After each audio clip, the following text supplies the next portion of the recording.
Selamat pagi Bapak Ibu terkasih, bersyukur pada pagi hari ini kita kembali bertemu dalam persekutuan doa Selasa dan kita akan memuji Tuhan satu lagu yang meneguhkan kita bahwa Bapa yang selalu mengasihi kita itu senantiasa tak terbatas kasihnya dan kita mau diteguhkan lewat satu pujian Bapa yang mengasihiku.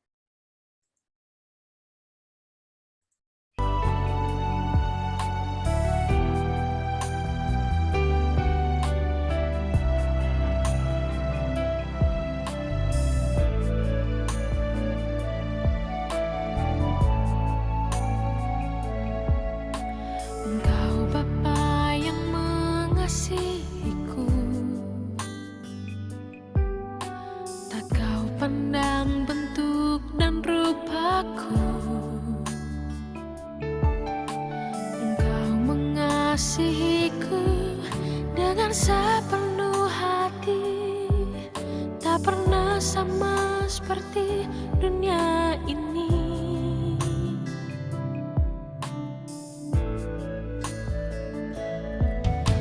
Engkau Bapa yang mengajariku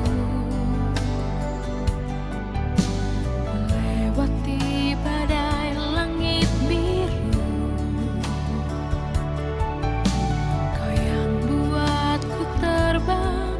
Bagaikan Raja Wali mengatasi segala pencobaan.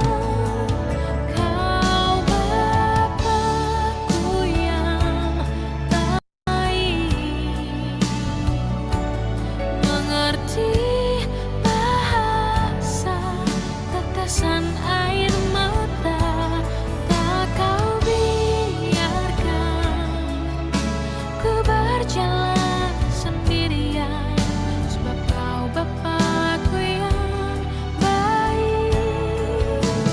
Kau Bapa-Ku yang baik, mengerti bahasa tetesan air mata, tak Kau biarkan ku berjalan sendirian, sebab Kau Bapa-Ku yang baik. Kau sungguh baik.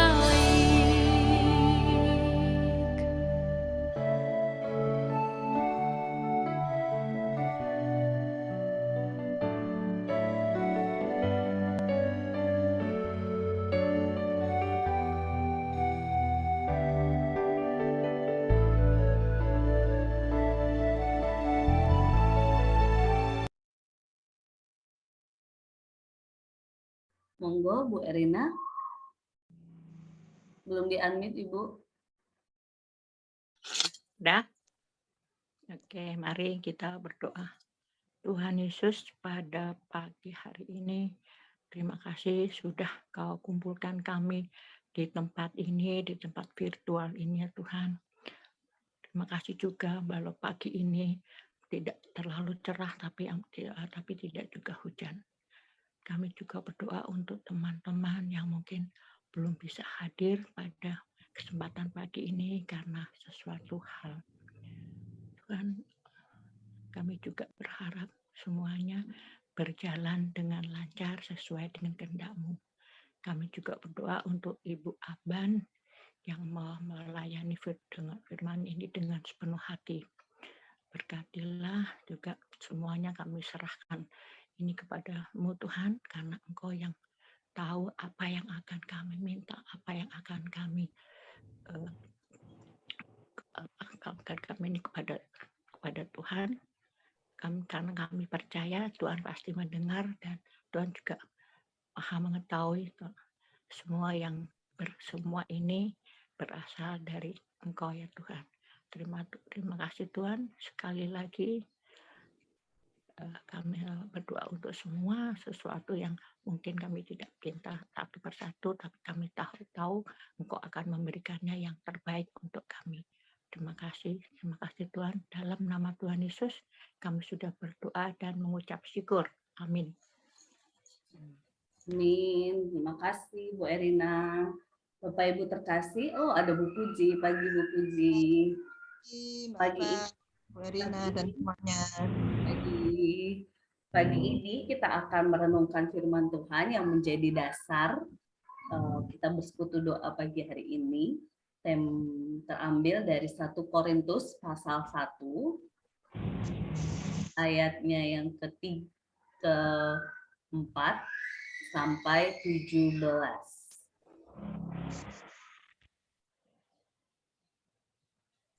1 Korintus pasal 1 ayatnya yang ke-4 sampai 17. Kita akan saya memohon dengan penuh kasih Bapak, Pak Pri, ayat 4 sampai 9, lalu ayat 10 sampai 13, Ibu Karna terkasih, lalu 14 sampai 17 boleh Ibu Susi. Monggo Pak Pri.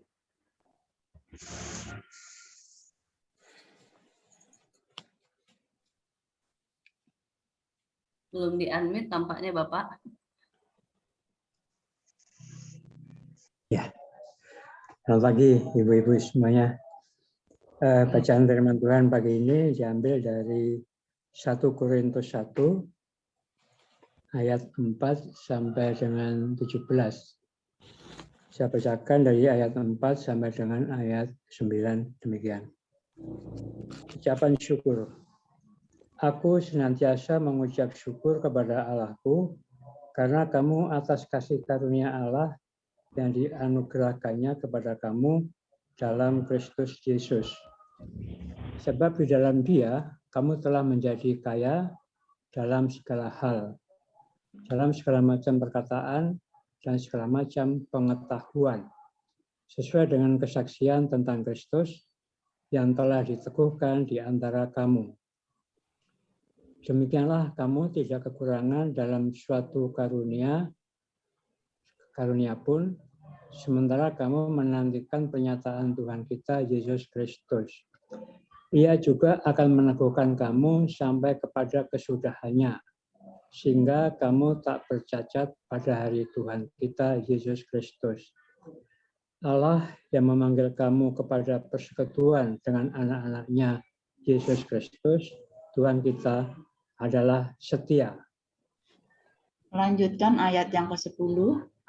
Tetapi aku menasihatkan kamu, saudara-saudara, demi nama Tuhan kita Yesus Kristus, supaya kamu seia, sekata, dan jangan ada perpecahan di antara kamu. Tetapi sebaliknya, supaya kamu erat, bersatu, dan sehati sepikir. Sebab saudara-saudara, aku telah memberitahukan oleh orang-orang dari keluarga Klu tentang kamu, bahwa ada perselisihan di antara kamu. Yang aku maksudkan ialah bahwa kamu masing-masing berkata, aku dari golongan Paulus, atau aku dari golongan Apolos, atau aku dari golongan Kefas, atau aku dari golongan Kristus. Adakah Kristus terbagi-bagi? Adakah Paulus disalibkan karena kamu? Atau adakah kamu dibaptis dalam nama Paulus?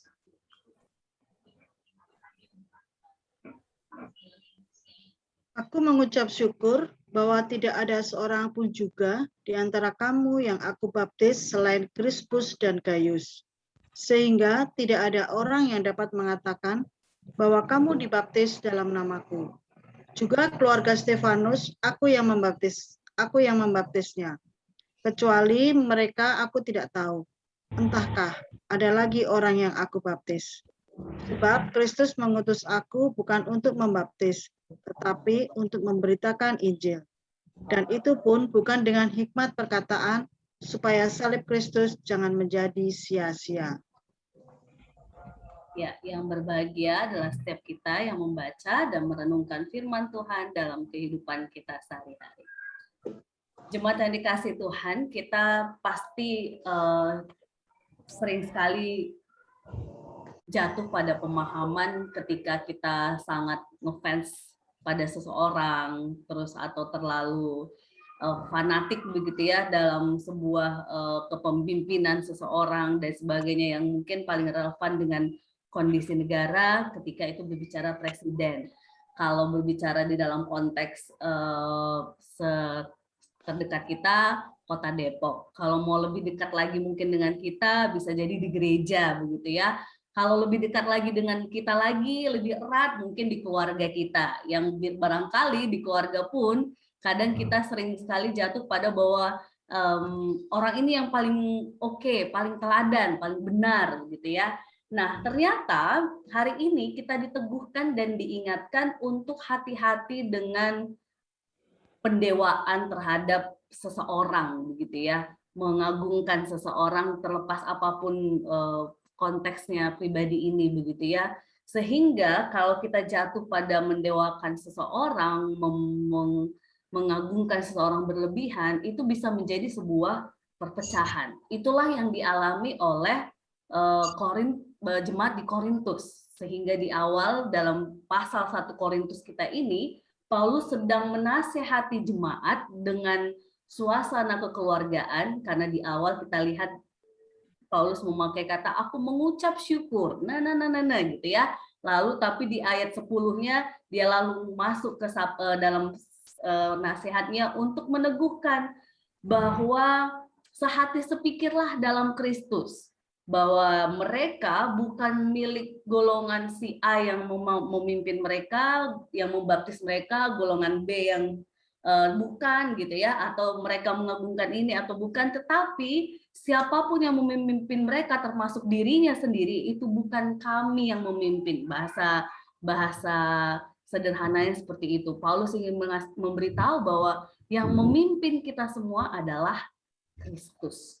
Pemimpin sejati kita semua, baik dalam pekabaran Injil, baptis dan sebagainya, itu adalah Kristus begitu ya. Sehingga kata frase yang dipakai oleh Paulus demi Kristus itu sebenarnya cara Paulus untuk mengajak kelompok-kelompok ini, apapun yang kita lakukan itu demi Kristus, bukan demi dari kepentingan kita masing-masing. Nah, jemaat yang dikasihi Tuhan, ini yang menjadi peneguh kita saat ini.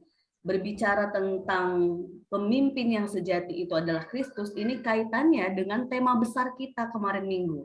Kemarin minggu kalau masih ingat, tak terbatas kasih dan kuasanya, begitu ya. Nah, kalau kita tahu bahwa yang tak terbatas itu adalah kasih dan kuasa Allah, maka ketika kita membatasinya pada manusia, pemimpin di dunia ini, gitu ya, siapapun itu, dan kita mengandalkan sekedar pemimpin di dunia ini, maka disitulah kita sebenarnya menyempitkan kuasa Allah ini. Padahal kuasa Allah itu tak terbatas gitu ya. Sehingga dari sini firman yang kita baca hari ini, kita seperti sedang diingatkan, Aban, ataupun setiap kita yang ada di Zoom saat ini, ataupun yang nanti mendengarkan dari YouTube, bahwa oke, kamu memang punya pemimpin ukuran di dunia ini, tetapi ingat bahwa yang paling berkuasa, yang kasihnya tak terbatas dan luar biasa itu adalah tetap Allah. Maka tempatkanlah Allah yang menjadi pemimpin sejati, yang mendorong, yang menyatukan kita. Bukan pemimpin yang ada ukuran di dunia ini. Jadi sederhananya Bapak Ibu terkasih, kalau mungkin konteks kita sekarang ya, yang paling relevan, kita punya gereja, kita tidak usah dulu secara luas sekali gitu ya. GKJ saja ada Klasis Jakarta bagian Barat ada 11. Terus pendetanya juga macam-macam gitu ya Bapak Ibu ya. Lalu belum lagi kalau bicara di Depok ada berapa gereja, pendetanya juga macam-macam. Nah, kalau lebih luas lagi ada banyak pemimpin-pemimpin secara ukuran rohani ya Bapak Ibu ya. Yang kalau kita memang akhirnya jatuh ke situ, kita akan terpecah gitu ya. Oh ya, aku senang sama pendeta ini, yang mungkin secara khotbah. Oh, aku senang pendeta ini karena secara ini. Oh, aku senang ini. Nah, kalau kita fanatik dengan itu, nah itu yang malah bahaya. Karena pada akhirnya kita tidak melakukan segala sesuatu demi Kristus, tapi justru demi si A, si B, si C, dan si D. Nah, Bapak Ibu terkasih, hari ini firman Tuhan ingin meneguhkan kita sadari kecenderungan kita yang mendewakan manusia yang ada di sekitar kita, hati-hati, jangan sampai seperti itu, tapi juga ingatlah, di balik pemimpin dunia ini ada Allah yang lebih berkuasa, yang mengasihi kita untuk tetap senantiasa menuntun kita dan memberikan cinta kasih-Nya. Oh, ada Pak Tri ternyata ya. Selamat pagi Pak Tri. Jadi Bapak Ibu terkasih, ini yang menjadi peneguh kita hari ini dan mungkin bisa menjadi sesi sharing kita bagi kita yang di Zoom dan yang di YouTube, boleh sharing dengan keluarga. Kira-kira kita masih kuat tidak kecenderungannya untuk mendewakan ataupun mengandalkan manusia yang ada di dekat kita saja ataupun pemimpin yang ada secara ukuran dunia, tapi lupa dengan pemimpin sejati kita yaitu Kristus. Jadi itu yang menjadi perenungan kita hari ini. Semoga Tuhan menuntun kita, meneguhkan kita untuk melihat segala sesuatu dengan kacamata yang lebih luas, bahwa Allah bekerja, berkuasa, dan mengasihi kita lewat banyak hal. Tuhan yang memberkati kita, Tuhan mengasihi kita. Sebelum kita sesi sharing yang ada di Zoom dan yang di rumah juga berdoa dan sharing dengan keluarga, kita akan memujikan satu lagu yang terus mengingatkan kita bahwa Dia hanya sejauh doa. Ketika kita memang mengalami hal-hal yang tampaknya secara ukuran duniawi tidak ada yang menolong kita, tetapi Dia hanya sejauh doa, yaitu Yesus ataupun Allah Bapa yang memberkati ataupun yang menuntun kita.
Asia.